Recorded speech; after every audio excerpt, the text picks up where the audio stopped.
بسم اللہ الرحمن الرحیم۔ یہ تبسم، یہ تکلم، یہ نفاست، یہ ادا، جی میں آتا ہے میں تیرا نام اردو رکھ دوں۔ پیارے بچوں السلام علیکم۔ آج ہم سبق حج اکبر پڑھیں گے۔ آپ صفحہ نمبر 42 کو نکال لیں۔ منشی صابر حسین کی آمدنی کم تھی اور خرچ زیادہ، اپنے بچے کے لیے دھایا رکھنا گوارا نہیں کر سکتے تھے۔ منشی صابر حسین کے گھر کے اخراجات زیادہ تھے اور ان کی کمائی کم تھی، وہ اپنے بچے کے لیے دایا برداشت نہیں کر سکتے تھے۔ دایا وہ عورت جو بچے کی پرورش کرتی ہے اس کو دایا کہا جاتا ہے، نوکرانی بھی اس کو کہا جاتا ہے، خادمہ اور ملازمہ بھی اسے کہتے ہیں، اس کو آیا اور ماما بھی کہا جاتا ہے۔ ایک تو بچے کی صحت کی فکر اور دوسرے اپنے برابر والوں سے ہیٹھے بن کر رہنے کی ذلت اس حرج کو برداشت کرنے پر مجبور کرتی تھی۔ ہیٹھے بن کر رہنا کا مطلب ہے اپنے آپ کو کم تر سمجھنا یا دوسرے کے ساتھ برابری کی سطح پر رہنا۔ بچہ دایا کو بہت چاہتا تھا، ہر دم اس کے گلے کا خار بنا رہتا۔ بچے کو دایا کی بہت ضرورت تھی، وہ دایا کو بہت چاہتا تھا اور ہر وقت دایا کے گلے کا خار بنا رہتا تھا۔ یعنی گلے کا ہار کا مطلب ہے یعنی وہ بچہ جو ہر وقت ماں سے چمٹا رہے، بہت قریب ہونا۔ اس وجہ سے دایا اور بھی ضروری معلوم ہوتی تھی، مگر شاید سب سے بڑا سبب یہ تھا کہ وہ مروت کے باعث یعنی لحاظ کے باعث دایا کو جواب دینے کی جرت نہ کر سکتے تھے۔ بڑھیا ان کے ہاں یہاں 3 سال سے کام کر رہی تھی۔ بڑھیا سے مراد ہے دایا، وہ یہاں پر منشی صابر حسین کے گھر میں 3 سال سے کام کر رہی تھی۔ اس نے اس کے اکلوتے بچے کی پرورش کی تھی، اپنا کام دل و جان سے کرتی تھی، یعنی صدق دل سے کرتی تھی یا صدق نیت سے کرتی تھی، خوب اور اچھی طرح وہ کام کر رہی تھی۔ اسے نکالنے کا کوئی حیلہ نہ تھا، کوئی بہانہ یا کوئی عذر نہ تھا، اور خواہ مخواہ کیچڑ اچالنا صابر جیسے حلیم شخص کے لیے غیر ممکن تھا۔ خواہ مخواہ کے 2 معنی ہیں۔ ایک خواہ مخواہ تو ہم اردو میں استعمال کرتے ہیں یعنی بلا وجہ، بلا سبب، بغیر کسی سبب کے، اور دوسرا ہم خواہ مخواہ پشت میں استعمال کرتے ہیں کہ آپ میرے شادی کے لیے خواہ مخواہ آؤ گے۔ مگر شاکرہ اس معاملے میں اپنے شوہر سے متفق نہ تھی۔ اسے شک تھا کہ دایا ہم کو لوٹے لیتی ہے۔ جب دایا بازار سے لوٹتی تو دہلیز میں چھپی رہتی کہ دیکھو آٹا چھپا کر تو نہیں رکھ رہی، لکڑی تو نہیں چھپا دیتی۔ اس کی لائی ہوئی چیزوں کو گھنٹوں دیکھتی، پھچتاتی، بار بار پوچھتی اتنا ہی کیوں، کیا باؤ ہے؟ باؤ کا مطلب ہے قیمت، دام، یعنی جب وہ بازار جاتی تھی اور بازار سے واپس آتی تھی تو شاکرہ دروازے کی دہلیز پر چھپے رہتی اور وہ دیکھتی کہ آیا دایا کوئی چیز تو نہیں چھپا کر رکھ رہی، کوئی لکڑی، کوئی اور چیز تو نہیں چھپا رہی۔ کیا اتنا مہنگا ہو گیا؟ دایا کبھی ان بدگمانیوں کا جواب ملائمت سے دیتی، نرمی سے دیتی، لیکن جب بیگم بہت زیادہ تیز ہو جاتی تو وہ بھی کھڑی پڑ جاتی، وہ بھی سخت ہو جاتی، غصہ ہو جاتی، قسمیں کھاتی، صفائی کی شہادتیں پیش کرتی، تردید اور حجت میں گھنٹوں لگ جاتے۔ حجت کا مطلب ہے دلیل اور ثبوت میں گھنٹوں لگ جاتے۔ تقریباً روز کا یہی معمول تھا، اور روزانہ یہ ڈرامہ دایا کی حبیب سی یعنی ہلکی سی اشک ریزی کے ساتھ ختم ہو جاتی تھی۔ دایا کا اتنی سختیاں جھیل کر پڑے رہنا شاکرہ کی شکوک کی آبریزی کرتا تھا، یعنی اس کے شک میں اور بھی اضافہ کرتا تھا۔ اسے کبھی یقین نہ تھا کہ یہ بڑھیا محض بچے کی محبت سے پڑی ہوئی ہے، اور وہ دایا کو ایسے لطیف جذبے کا اہل نہیں سمجھتی تھی، ایسے خوبصورت جذبے کا وہ لائق اور اہل نہیں سمجھتی تھی۔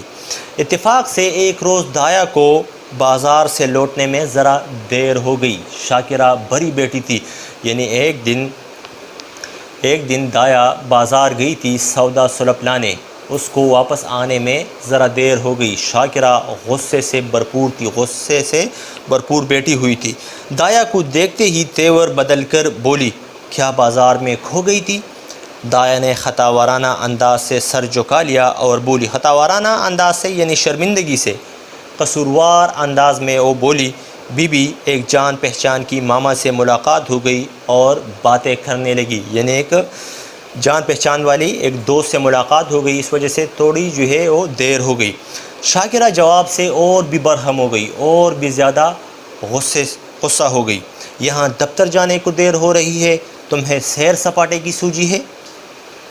مگر دایا نے اس وقت دبنے میں خیریت سمجھی، یعنی خاموش رہنے میں خیریت سمجھی۔ بچے کو گود میں لینے چلی، آغوش میں لینے چلی، پر شاکرہ نے جھڑک کر کہا یعنی ڈانٹ کر کہا، رہنے دو، تمہارے بغیر بے حال نہیں ہوا جاتا، یعنی تمہارے بغیر یہ بچہ مر نہیں جائے گا۔ دایا نے اس حکم کی تعمیل ضروری نہ سمجھی، یعنی اس حکم کو ماننا ضروری نہ سمجھا۔ بیگم صاحبہ کا غصہ فروغ کرنے کی اس سے زیادہ کارگر کوئی تدبیر ذہن میں نہ آئی۔ اس نے نصیر کو اشارے سے اپنی طرف بلایا اور دونوں ہاتھ پھیلائے لڑکھڑاتا ہوا اس کی طرف چلا۔ دایا نے اسے گود میں اٹھا لیا اور دروازے کی طرف چلی، لیکن شاکرہ باز کی طرح جھپٹی اور نصیر کو اس کی گود سے چھین کر بولی، تمہارا یہ مکر بہت دنوں سے دیکھ رہی ہوں، یعنی تمہارا یہ فریب یا دھوکہ یا چالاکی بہت دنوں سے دیکھ رہی ہوں، یہ تماشے کسی اور کو دکھائیے۔ یہاں طبیعت سیر ہو گئی، اس کی طبیعت خراب ہو گئی۔ یعنی شاکرہ ہر وقت دایا کو شکوک بری نگاہوں سے دیکھتی تھی اور وہ سمجھتی تھی کہ یہ دایا سچ مچ بچے سے پیار نہیں کرتی، بلکہ یہ ہمیں دکھانے کے لیے ناز نہرے کرتی تھی۔ دایا نصیر پر جان دیتی تھی اور سمجھتی تھی کہ شاکرہ اس سے بے خبر نہیں ہے، یعنی دایا نصیر پر جان دیتی، بہت زیادہ محبت کرتی تھی۔ اس کی سمجھ میں شاکرہ اور اس کے درمیان یہ ایسا مضبوط تعلق تھا یعنی معمولی ناراضگیاں یا معمولی بدمزاجی اس کو کمزور نہیں کر سکتی تھی۔ اس وجہ سے باوجود شاکرہ کی سخت زبانیوں کے اسے یقین نہ آتا تھا کہ وہ واقعی مجھے نکالنے پر آمادہ ہے، یعنی تیار ہے۔ پر شاکرہ نے یہ باتیں کچھ اس بے روحی سے کہیں اور بالخصوص نصیر کو اس بے دردی سے چھین لیا کہ یہ دایا سے ضبط نہ ہو سکا، برداشت نہ ہو سکا، تحمل نہ ہو سکا، ضبط۔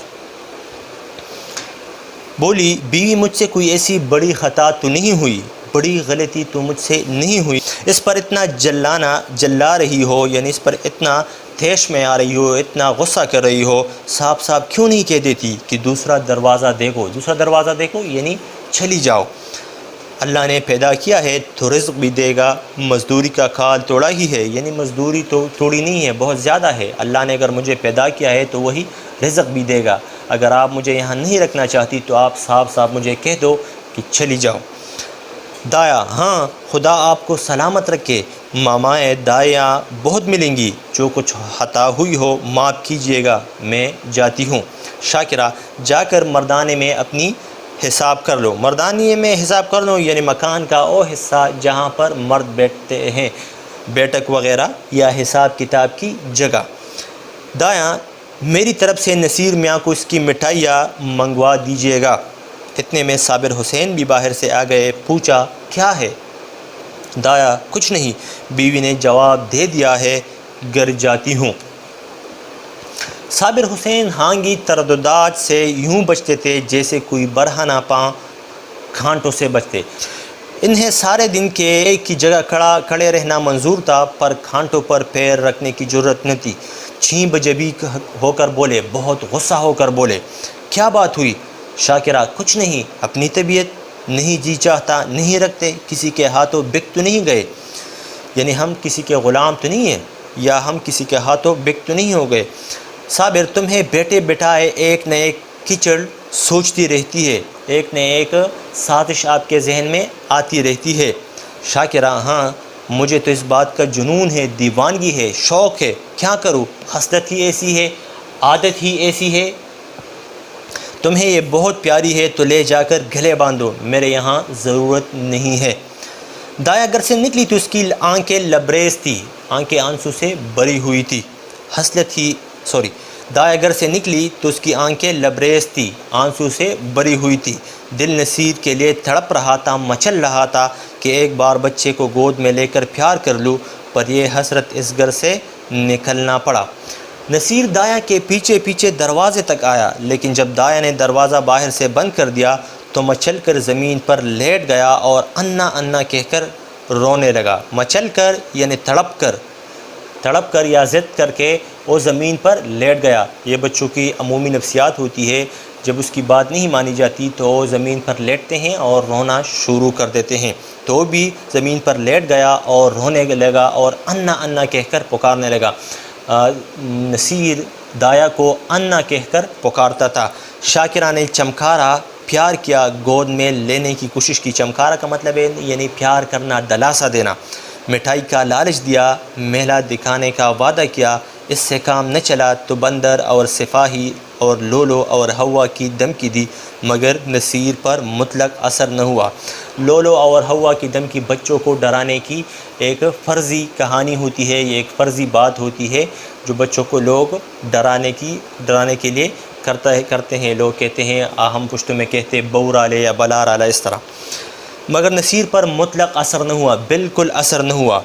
یہاں تک کہ شاکرہ کو غصہ آ گیا. اس نے بچے کو وہیں چھوڑ دیا اور آ کر گھر کے دھندوں میں مصروف ہو گئی، گھر کے کاروبار میں یا گھر کے کاموں میں مصروف ہو گئی.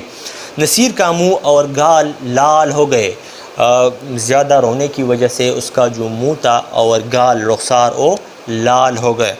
آنکھیں سرخ ہو گئی، زیادہ رونے کی وجہ سے اس کی آنکھیں سرخ ہو گئی. آخر وہ وہیں زمین پر سسکتے سو گیا. روتے روتے یا تڑپتے تڑپتے وہ وہاں پر سو گیا.